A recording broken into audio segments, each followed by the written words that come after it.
એની અંદર ડેપ્યુટી કલેક્ટરની જે પોસ્ટ છે તેને આપણે ગુજરાત વહીવટી સેવા જુનિયર સ્કેલ કહીએ છીએ, એની પોસ્ટ છે 5 જગ્યાઓ છે. ત્યાર પછી જિલ્લા પોલીસ અધિક્ષક જેની 10 જગ્યાઓ છે. ત્યાર પછી જિલ્લા રજિસ્ટ્રાર એની 7 જગ્યાઓ છે.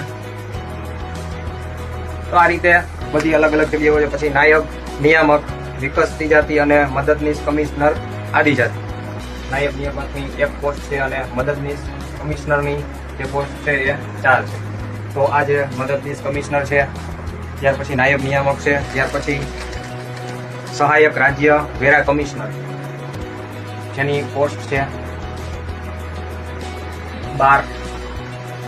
આ રીતે ટોટલ જીપીએસસી ક્લાસ 1-2 ની અંદર કુલ જે ક્લાસ 1 ની જગ્યાઓ છે એ છે 39 જગ્યાઓ છે. ક્લાસ 1 ની